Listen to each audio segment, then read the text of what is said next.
hadir di majelis ilmu itu nikmat. Itu nikmat. Jadi ketika Allah itu ingin memberikan kebaikan kepada hambanya, itu bukan ditambah saldo rekening, bukan. Tetapi Allah yufaqihu fiddin, memberikan fakih, faham terhadap ilmu agama. Nah, faham terhadap ilmu agama, jalannya, caranya tentu dengan hadir di majelis taklim. Berat terus pada hari kerja, kalau lagi kerja, gitu kan? Ya memang itu ujian ya, posisinya ya. Tapi mudah-mudahan kita semua selalu diberikan istiqomah oleh Allah Subhanahu wa Ta'ala. Dengan ya yang kita bahas minggu kemarin, kita akan membahas tentang faslun fi faraidil wudu, halaman 3. Halaman 3.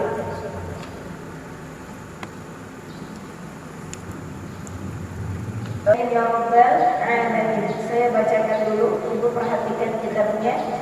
Faslun furu'ul wudu'i sittatun.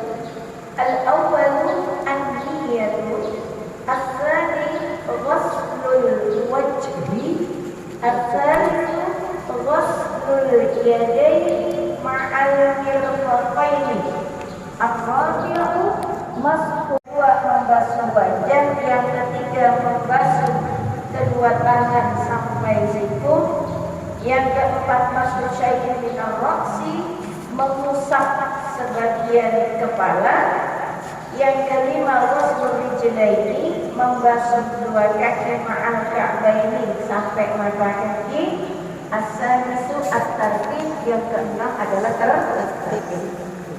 Ibu, yang perlu kita pahami, wudu itu jalan untuk supaya sholatnya khusyuk.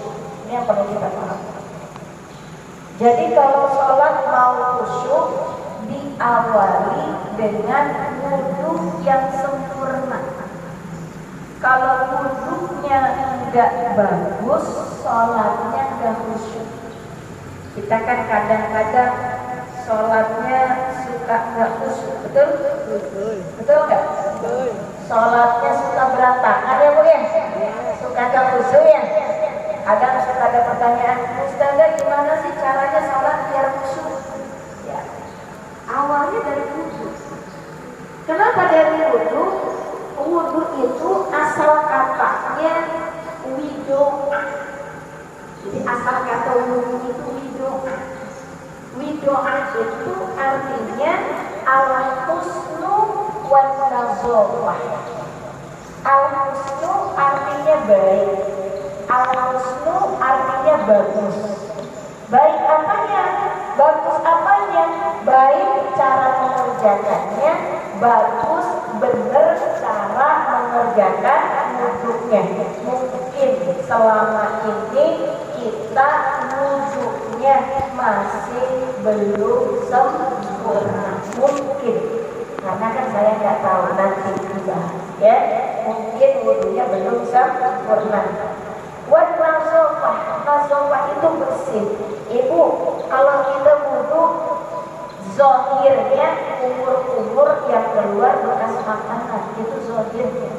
Batinnya, hakikatnya ketika kita kumur-kumur itu kita sedang menjaga lidah kita, mulut kita dari berkata, berucap sesuatu yang dilarang oleh Allah Subhanahu wa Ta'ala. Jadi paham itu. Jadi ternyata wudu itu bukan hanya ngebasuhin anggota badan, tapi ada fungsi di balik wudu. Zahirnya basuh muka, betul nggak? Dari debu, dari bekas make up, itu zahirnya. Hakikatnya ketika basuh muka, maka wajah kita jangan sampai menghadap mata kita, hidung kita ya. Jangan sampai melakukan, melihat, menyaksikan sesuatu yang dilarang oleh agama. Jadi kalau udah wudu, maaf, Kalau udah wudhu nih, ini tangan nggak berarti tanda tangan yang haram. Kalau udah wudhu, kalau wudhunya udah benar. Kalau wudhunya udah benar, mulut kita nggak akan berani ngomongin orang. Itu kalau wudhunya benar. Makanya makna wudhunya dipahami dulu. Ibu kita kan kadang wudhu apa ya? Wudhu pakai sabun, cuci tangan, gitu kan? Tapi nggak ngerti hakikat wudhu itu apa sebenarnya, gitu kan? Maka wudhu ya artinya al-husnu wan nazofah. Al-husnu artinya bersih, an-nazofah artinya bersih. Jadi kalau orang udah wudhu, pantang dia buang sampah sembarangan. Itu efeknya. Belum lagi kata baginda Rasulullah sallallahu alaihi wasallam, inna ummati yad'una yawmal qiyamah gharran muhajjilina min asaril wujuh. Umatku, umatnya Nabi Muhammad itu nanti kan kita di padang mahsyar itu, di hari akhirat itu kan nggak ketemu hanya sama umatnya Nabi Muhammad, betul nggak? Sama umatnya Nabi Nuh, sama umatnya Nabi Soleh, sama umatnya Nabi terdahulu, kumpul semua datang kan, kumpul di padang mahsyar. Terus bagaimana cara Nabi mengenali kita? Padahal kita belum pernah ketemu Nabi, gitu kan? Nabi juga nggak pernah ketemu sama kita. Kok bisa Nabi kenal sama kita? Berdasarkan hadis ini, inna ummati yad'una yawmal qiyamah ghurran muhajjilina min asaril wudu. Umatku nanti punya ciri-ciri. Asar wudu, ciri-ciri. Asar itu bekas. Apa ciri-cirinya? Mukanya glowing. Bukan karena make up. Mukanya bercahaya. Kalau bahasa ibu kan glowing. Mukanya bercahaya, memantulkan sinar yang terang. Demikian muhajjilin, demikian juga dengan tangan dan kaki. Jadi bekasnya wudhu itu, Masya Allah, luar biasa. Cara Nabi mengenali kita itu dari wudhu. Mana wudhu yang benar? Wudhunya jangan asal-asalan. Khawatir nih, jangan-jangan selama ini kita sholat yang gak khusyuk, salah satu penyebabnya adalah dari cara wudhu yang salah, gitu ya. Karena sholat kita itu terkesan tidak khusyuk itu satu. Kita ini pemaaf. Kenapa si wudhu itu menjadi penting? Kenapa wudhu itu menjadi harus begitu ya? Saya kasih contoh. Kenapa harus benar wudhu? Ibu mau datang ke pengajian hari ini. Ibu udah mandi belum? Udah mandi. Ibu pakai pakaian yang terbaik menurut ibu, betul nggak? Pakai make up, bedak ya, pakai lipstick, pakai parfum, gitu ya. Itu mau ketemu sama manusia, benar nggak? Mau ketemu manusia aja persiapannya kayak begitu gitu tuh. Nanti kalau ketemu manusia aja segitunya persiapannya. Mandi, pakai baju yang bagus, pakai parfum, semprot kanan kiri, jebret. Ketemu duduk di samping temennya, nyaman nggak? Nyaman kan? Ibu merasa aku sudah siap datang ke masjid, dengerin kajian, dan aku sudah nyaman. Insya Allah saya yakin tidak mengganggu teman kanan dan kiri, mengganggu dengan bau-bau yang gak sedap. Mau ketemu siapa? Manusia. Sekarang ibu mau ketemu sama Allah gimana? Ini yang jadi masalah. Ibu ya pengajian bajunya bagus banget, sholat bajunya dasar bolong, bekas masak bau-bauan. Gimana sholatnya mau khusyuk? Benar nggak Bu?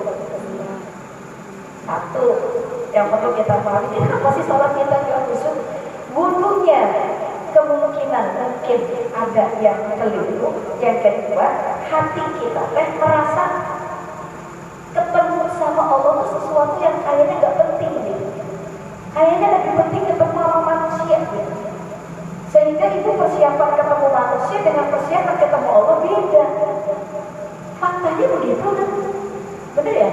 Oh iya, Ustazah ya, masak pakai daster, ya kan, kupasin bawang, cuci, ya kan? Habis itu ngelap di daster, di bajunya kan? Habis itu ibu wudu, sholat karena daster itu. Bau bawang merah, bawang putih, dan lain sebagainya.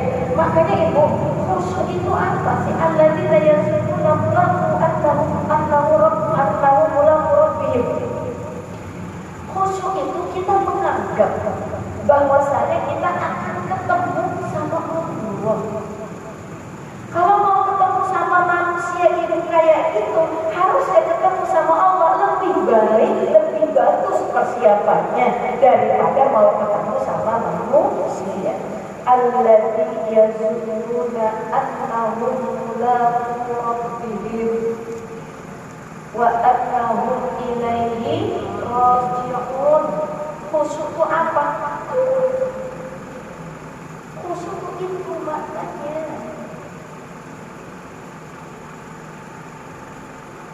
wasta'inu bis-sabri was-salat wa innaha lakabiratun illa 'alal khashi'in. Kan begitu kan?